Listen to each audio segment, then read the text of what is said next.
travelers, and welcome to another episode of Vertical Stars Podcast 4th season. My loyal listeners, thank you for continued support. This is a very special episode because Larry Lieber boards the mothership. He's the co-creator of Groot, Ironman, Ant-Man, and Thor. He is now the author of Chirps. Now, come on board as we go traversing the stars. Hi, Mr. Lieber. Thank you for coming to the Vertical Stars Podcast. Thank you for inviting me. I'm very happy to be here. Well, I can't wait to talk about Chirps, and it's a serious, deep honor to be able to talk with you, sir. Fine. I'm happy to do so. So I always start off with a question of inspiration. To inspire your love of writing and the arts, and who are your earliest influences? In writing, my earliest influence, well, I guess when I was doing comics, so it would have been my brother, Stan Lee, who was my earliest influence. Later on, some years later, when I was, writing and drawing, I was a little more developed as an artist and a writer. My influences were the people who wrote for television and movies.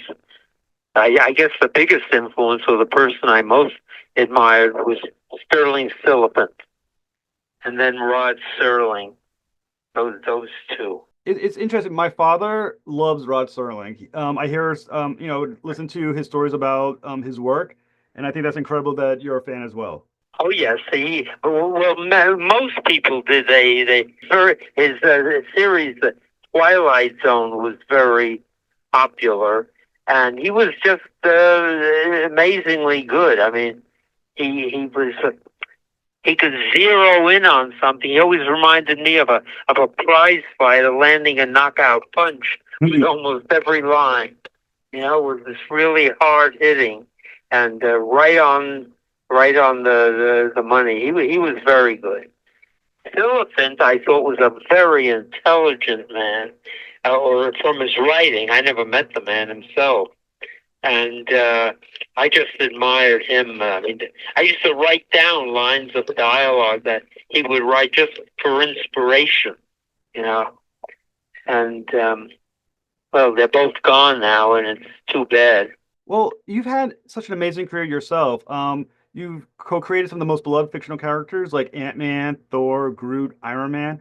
So what is the key to creating a character that endures so well? It's hard to turn it into a formula.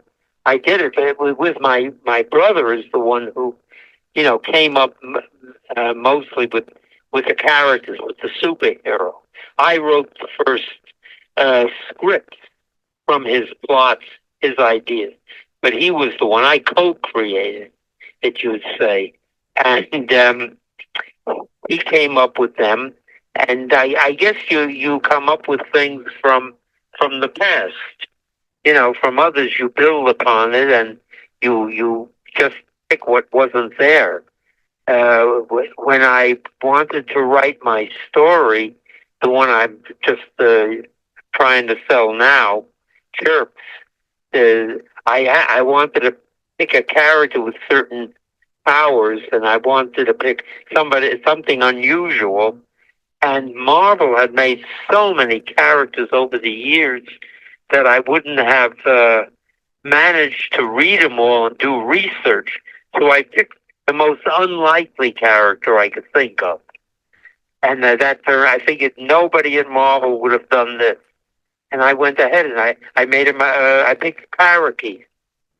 And I gave him the ability to speak, well, which isn't unusual for a member of the parrot family. They can mimic words, but my bird speaks. And also, the unusual part was I gave him human intelligence. So he can not only speak, he can hold a conversation, think, argue, and you have to deal with the human world. That was how I got that character. I think what's really interesting, too, is that your background as a writer and also as an artist, especially for comic books, it allows you to have a different viewpoint, I imagine, when writing a prose novel. So how did those skills as a comic book expert for years and years help you now create this great novel that you've done? Well, somebody said to me, I'll tell you how it influenced me. I didn't think of it, but I showed the book in in script form, so to speak, to somebody, to a few people, several people, and one person said to me, "Gee, I love your novel because as I turn it, it reminds me of a movie. I can picture the scenes. Each thing is seen." I said, "Well, I'm an artist, and I had to draw. I had to make stories visual, give them a visual look in the comics for so many years. So I guess the influence is there. I think visually." The new thing, the challenging thing, which I found so exciting, was the idea that I don't have pictures, and I got into this because I wanted to do something that was not a collaborative effort. I wanted to do something where I created, and it's mine, all mine, good, bad, or indifferent. And that's what a novel would be, or a short. I wrote a short story first before I did that, just to get my feet wet, I think the interesting about Chirps, as you mentioned, it's a parakeet with human-level intelligence and speech. So when you're developing this intelligent parakeet, how did you think about how that Chirps, the parakeet, would view the world around it from its perspective? Well, I just plunged him into a story. I start off the story where he has an unusual marking on him, on his little breast.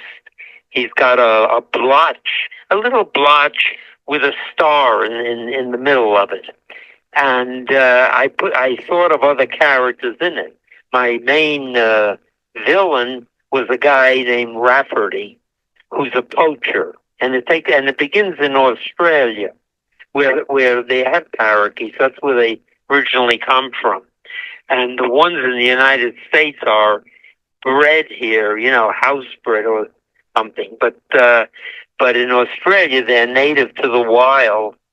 So it begins where a poacher, my fellow Rafferty, and he uses a blowgun with a stun dart to get his prey. And he hears in a bar, he has heard that there's a parakeet with these special markings, and he figures he can sell them. The bird would be worth a great deal.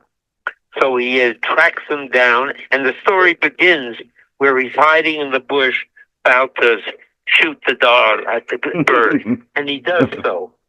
And the bird, because of his unusual marking, is sort of regarded as an oddball or an outlaw. He's off apart from the rest of the flock. They sort of don't want to have much to do with him. He's not held in high respect or high regard. And he's on a little branch by himself, and Rafferty, hiding in a bush, shoots from the blowgun, and the bird falls down, very wounded.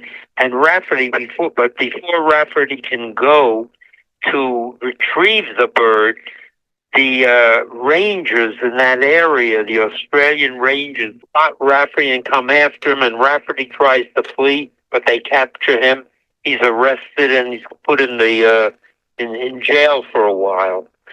Bird, in the meantime, lies there half dead. A man arrives. This is the other protagonist in the story. He's an elderly man and very, very rich. One of the rich. We're talking about rich men in the news these days. Well, this guy is one of them, but he happens to be a very nice man. I mean, he's managed the amazing feat of accumulating enormous wealth without being cruel or hard or just a nasty guy. I mean, he's been very good. It's amazing how he did it. He has factories and all that, but he's a good guy, and he's looking for a factory, for the site of a factory in Australia. And he's standing there. He gets out of a car that he had rented. Somebody's driving him around, and he's looking for it when suddenly, by his feet in a little grass, in the grass nearby, he hears a little whimper, of a bird.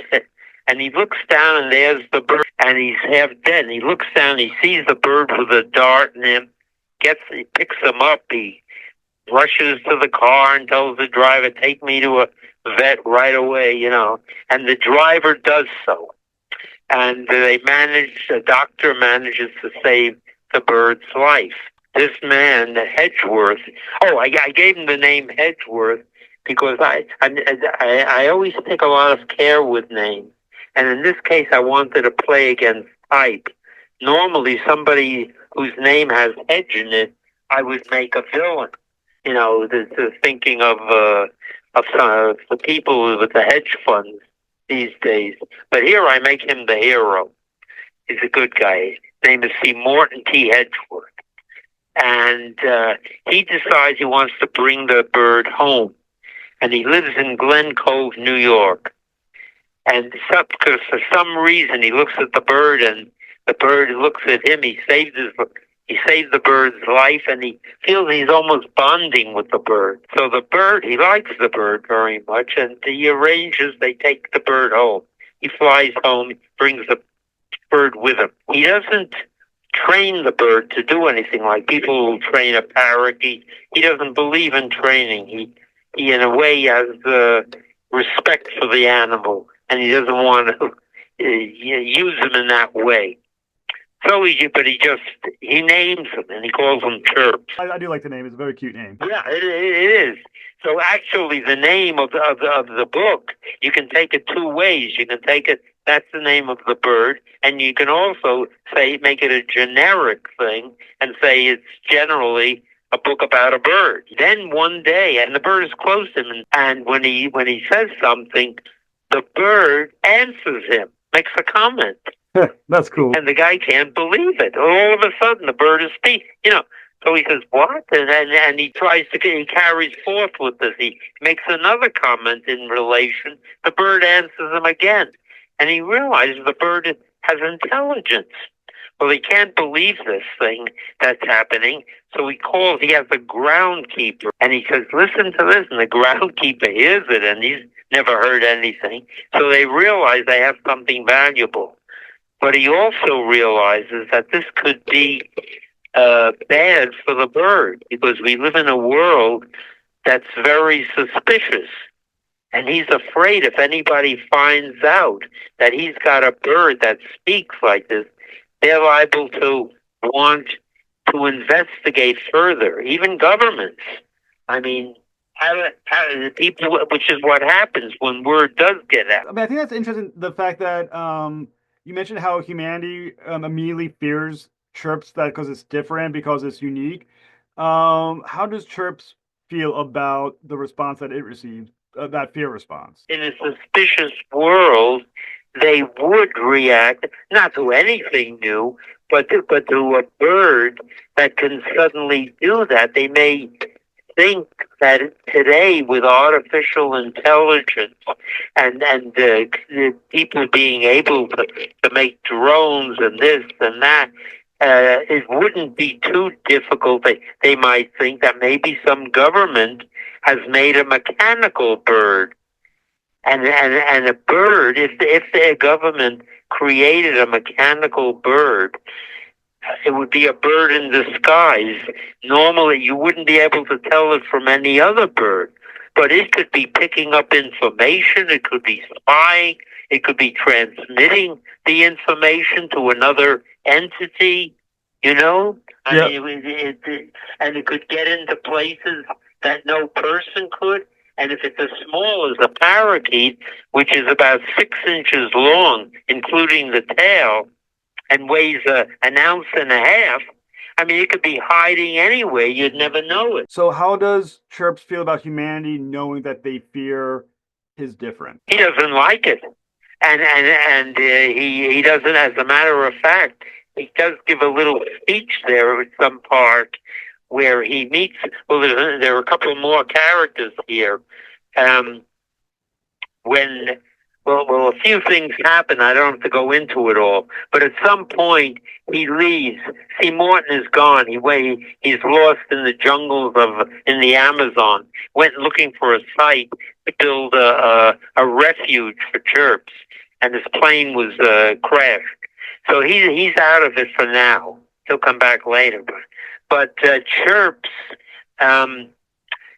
Chirps, his word gets out for him, and the government wants to capture him.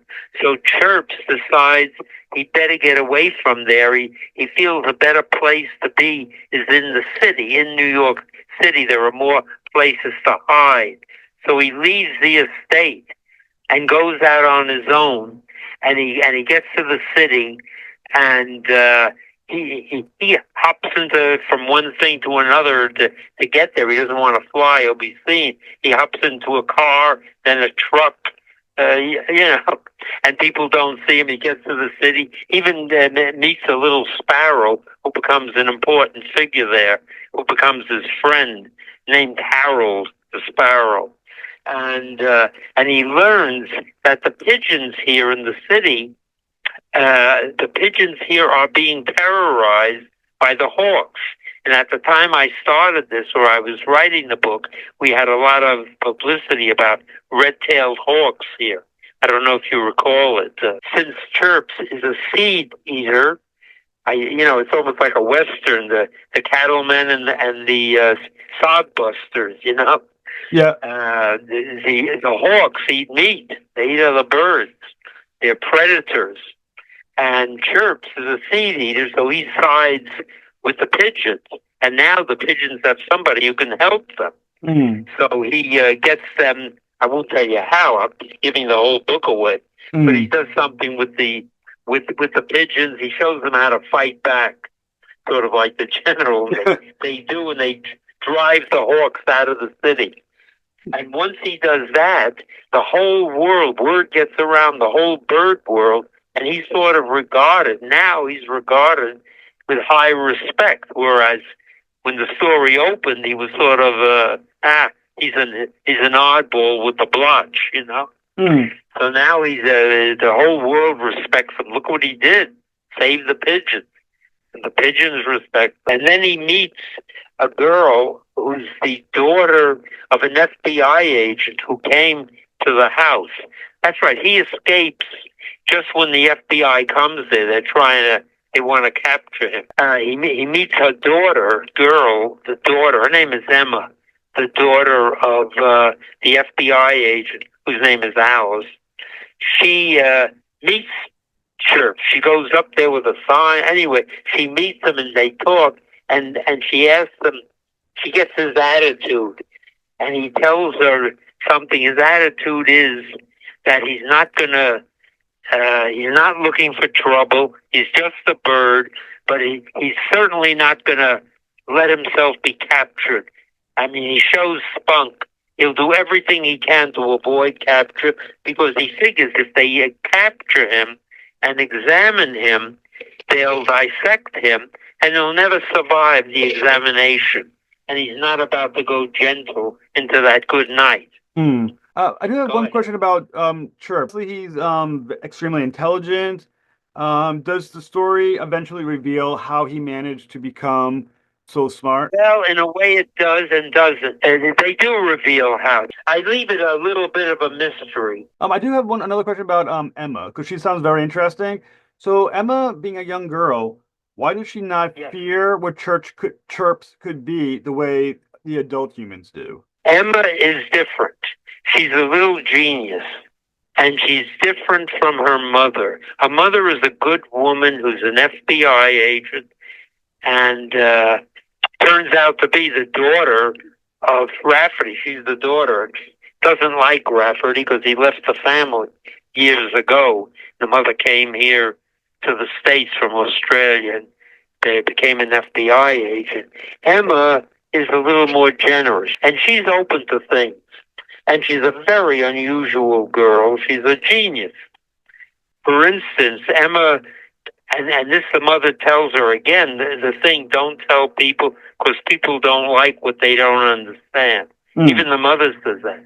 So in school, she keeps quiet about it. but she can do something with books and without a computer. She's interesting, and she does it. So I think I've created interesting characters. Was it difficult to balance such a large cast of characters? No, I felt each thing as it came. I didn't plan it all in advance. It just came.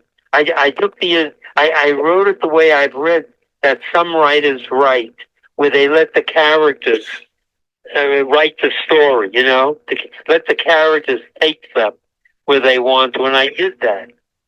So at each point I said, what would be interesting? What would I like? That's different.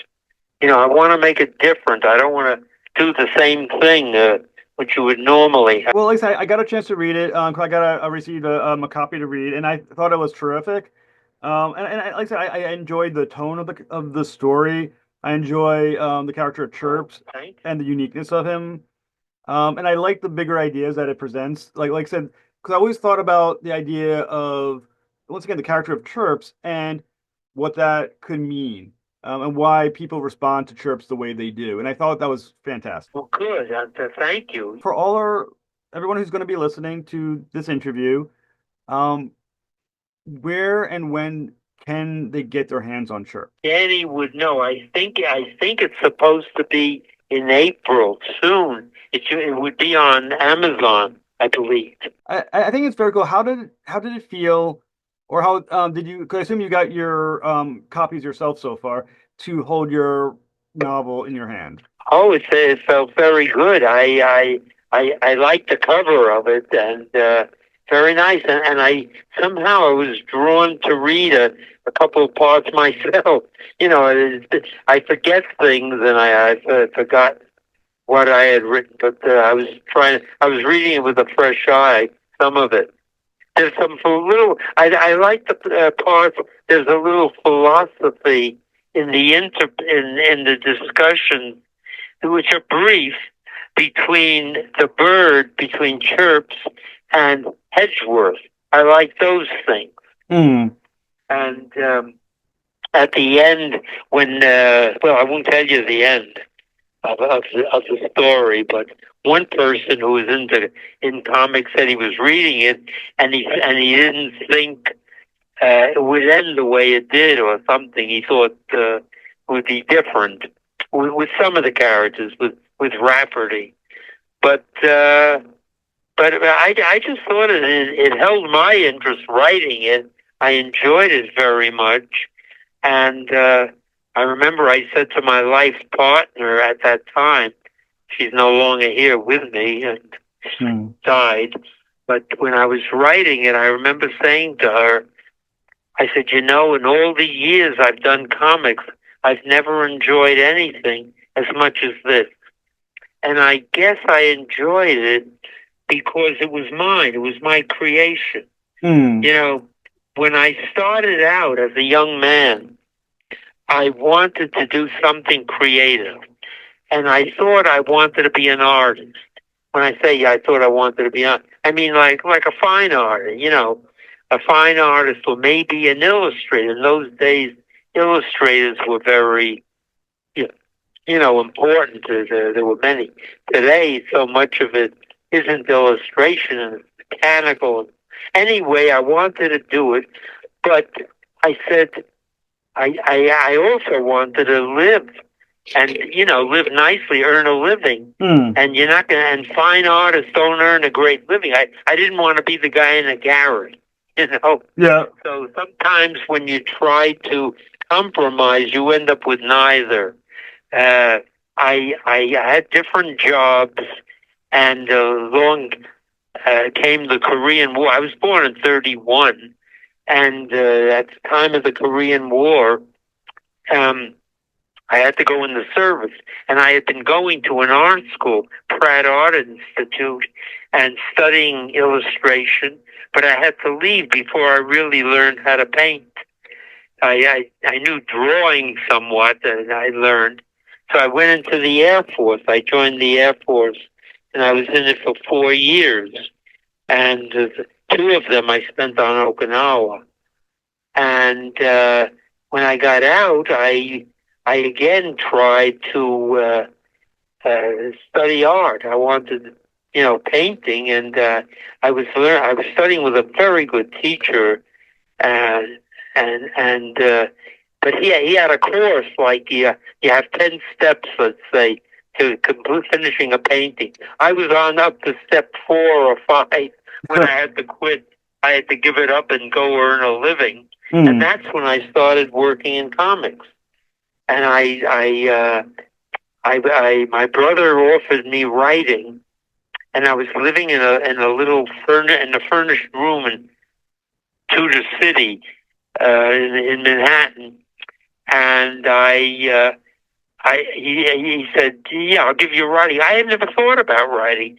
I said to him, "Stan, I'm not a writer." He said, "Oh, you can write. I read your letters in the service, and anything else you need, I can teach you." I said, "Okay," because I actually was too slow to earn a living as an artist, drawing. Although I did a drawing occasionally. So I started writing. I'd sit up in the park. In Tudor City, they had a little park there. And in the summertime, I'd sit out and I'd make storyboards because I was an artist and I was learning how to tell a story and how, to tell it visually. It was easy. It was like a crutch for me to make storyboards. And then I'd go to my room and I had bought a secondhand typewriter and I would type the script out and would send it to the artist. And usually it was Jack Kirby who was doing it. I did that. Finally, I got better at writing. I was able to do it just on the typewriter. I didn't have to make any drawings, any sketches. And I knew visually how to draw, so that was no problem. But I learned a lot. I learned from my brother, and I learned enough that, I guess several years later or sometime later, he and John Buscema, I don't know, do you know who he was? Of course. Okay, John Buscema, he and who I regarded him as the best drawer I ever met. I mean, when I first met him, I couldn't, I'd seen his work. I said, my God. I said, I know your secret when I first met him. You sold your soul to the devil. I said, nobody draws that well who hasn't done it. He left. Boy, he was great. Anyway, they had a school and they were closing the school after several years. And the last semester, they asked me, Stan asked me, Larry, we'd like you to give a writing course because by now I could teach it. And I did so. I gave a writing course and the students loved it. They liked it. I enjoyed doing it. But I did my writing and I learned. Well, as I said, I learned from Stan, and I always enjoyed in comics. I enjoyed it when I could write and draw both on the story, and it wasn't often. It was I did that. Well, I don't know if I ever did it with Spider-Man in those annuals. Maybe I did, but I remember I did it with the West and the Rawhide Kid. And I enjoyed doing that. I wrote it and then drew it. And I did with the Rawhide Kid, I made the stories, I thought, more adult or different from just the comic. And later on, I did the Hulk newspaper strip with my brother. He had been doing and was still doing Spider-Man with John Romita. And it was so successful, they figured, well, let's try doing the Hulk. So he wrote the Hulk and I drew it, but the Hulk wasn't that successful. And then he said, look, Larry, I'm busy and you can write the Hulk if you want. And I did so. And I enjoyed that most of all, that period. I don't know how long it lasted, maybe a couple of years, writing the stories and penciling them. And I actually have a letter from him complimenting me on it, telling me how good he thought it was. So I did those things, but I still hadn't felt the creativity that I wanted. I wanted something that was all mine. Well, After all, I didn't make up the character, the Hulk. I'm just doing the story. Well, anyway. Well, like I said, as a reader, I think it was fantastic. Chirps, and like I said, I think it was a great thing to see your work in a prose form. I thought it was fantastic. I mean, in a novel form was fantastic. Well, thank you. No worries. I'll just say, if I have a minute, I'll just tell you one other thing. Of course, please. That short story that I did, that I wrote. You can't do much with one short story, and I was a little timid about even trying to sell it because it wasn't. I used to look at the stories recently, or at the time in the New Yorker, and they were. I know, cutting edge. They were. I don't think that way. I'm not writing hard stuff, or yeah. I like to write what I do. So I wanted to write a love story, and the woman I was living with had been a ballerina, and that gave me. But I would never be able to see her dance because she was now retired. And so I couldn't. I thought of that, and I said maybe I can make this into a story, but I want the people to be young. So I came up with the idea of a blind veteran from the Korean War, which is the war I know. I took it back in time to the 50s in New York City, and he's been blinded by an accident. And he's living in New York City, and he meets a ballerina. They meet in the park, and they get interested in each other, and she's very fond of him, and so on. And the romance is going to develop when he realizes that he can never see her dance, and he knows how hard ballerinas work. When they're children, they study and they deprive themselves of eating and all kinds of things, and they're just exercising and doing it. It's very hard, and he feels she deserves to have a man in her life who can appreciate what she does, and he can't see it. So he wants to break off with her, and he tells her this, and she doesn't agree. And then finally, I come up with a solution. I won't tell you the solution, but I was very proud of myself, and I thought, well, maybe some people will think, who read this will think, oh, that's too fanciful. I was worrying about it. Yeah. But I've shown the short story to people, some people, and the general reaction is, oh, what a lovely story. That's a lovely, and nobody has said to me, oh, that's too fantastic. It can't. No, they all like this. So that gave me some encouragement to go on and use my imagination with Chirps, with the bird. Yeah, and like I said, I think you did a great job. I want to thank you so much for talking to me, Mr. Lieber. And anytime you want to come back on the show, please do. The amount of stories I'm sure you can share with me are immense. Okay, all right. Thank you. It's been a pleasure. Well, it's been an actual honor, sir. I really do appreciate it.